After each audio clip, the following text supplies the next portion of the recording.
All right, in this video, we're going to go ahead and look at some key features of graphs and our functions and their graphs. And so some things we want to recall is to find the x-intercepts.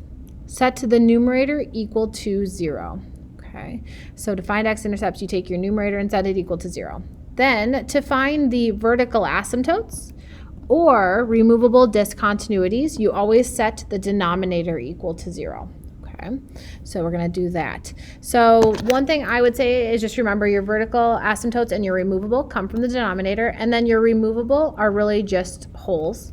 Okay, and whenever you guys are looking over or looking at vertical asymptotes and removable discontinuities, always look for holes first. Okay, look for holes first.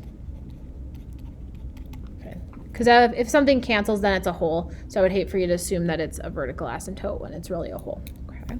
So we have this graph here. We are given f of x, and it's x over x plus 5, and it says find the following. On the previous slide, we said to find x-intercepts, you set the numerator equal to 0. I'm going to walk you through why that's the case. In order to find x-intercepts, it's always when y equals 0. So if I take my function and set it equal to 0, I'd have x over x plus 5. Then if I were to solve this, I would multiply the top and the bottom.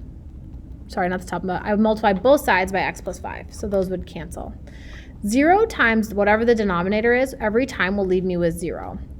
So if you guys see, my numerator would be set equal to 0 when I would continue with this process each time. So if you have a fraction, x-intercepts come from your numerator. Okay, so x equals 0. That is my x-intercept. Now vertical asymptotes. Before I look for those, I always look for my removable, which are your holes. So does anything cancel or simplify here? No, it doesn't. So that means there are no removable. There are none of those. And then vertical asymptotes are when you take your denominator and set that equal to 0. So I got x plus 5 is equal to 0, so x equals negative 5. So that's where my vertical asymptote is. Now D and E were asked to find limits, so it's our limit as x approaches negative 5 from the right of f of x. So I would try and plug negative 5 in here, and I would have 0 my denominator. And there's no way that I can simplify this. So what I would go ahead and do is graph my function. So I would go to my y equals, and then I would go alpha f1, or you can type it in, but just make sure you put the numerator and the denominator each in a set of parentheses. So we'd have x divided by x plus 5. And then I would go ahead and look at this graph. So we are looking at this graph, and our limit is as x approaches negative 5. So if I go to negative 5, you guys can see there's a vertical asymptote, which we said earlier. Okay, so I'm just going to sketch this out. And it looks like this.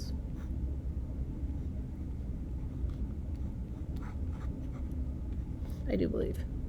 Yes, there we go. With our asymptote here. So what I need to do then is to find my asymptote, or sorry, my limit. So my limit as x approaches negative 5 from the right. So this is my right-hand side. I follow it all the way till I get to negative 5, and it's going to continue to go down. So that would be an answer of negative infinity. Okay. If I'm coming from the left-hand side for the second one, I'm going to continue to go to positive infinity. So that one is infinity. One thing I would note is if I were just given these limits, you guys, there is an infinity involved. And so I know this is either a vertical or horizontal asymptote. And as we already know, there is a vertical asymptote at x equals negative 5. So this is if you have something that equals a form of a positive or negative infinity, there's a vertical asymptote at that x value. Okay.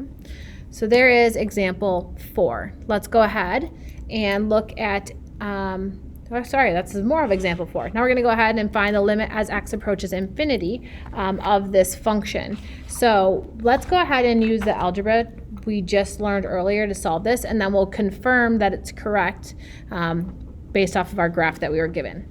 So whenever I'm going to infinity, I'm going to divide out by the highest degree of my denominator, which is x to the first. So I'm going to divide everybody by x. Okay, so the way we would write this is my limit as x approaches infinity of x, and then I would simplify x over x is 1. Then I took out an x here, and then x over x is 1 plus 5 over x. Then you guys would notice that your x's will cancel, and I am left with my limit as x approaches infinity of 1 over 1 plus 5 over x. Now that I've done that simplifying, I have a constant over an x to some power, and if I plug in infinity, I'd have 5 over an extremely large number. This will approach 0. Okay, so then we have 1 over 1 plus 0, which is 1. And then as we go to negative infinity, you'd have the same algebra, you guys, except for here you'd be plugging in a negative, which would still approach 0. So I'd have 1 for this one. And then once again, we got an infinity, and our answer is a number. So if there's an infinity with a number involved in your limit, you guys, that's an asymptote of some type. And if it's going to positive or negative infinity, that's your horizontal asymptote. So this one has a horizontal asymptote at y equals 1. And I can confirm that by looking at my graph.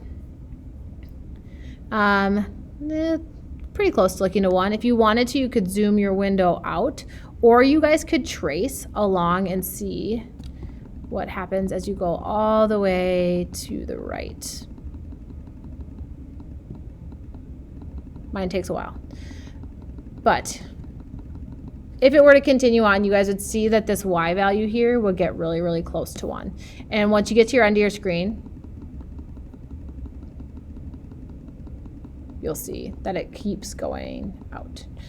So you could check it. The other thing you guys could do is you could say, you could plug in an extremely large number, okay, to see this. But there is a horizontal asymptote for this one at 1.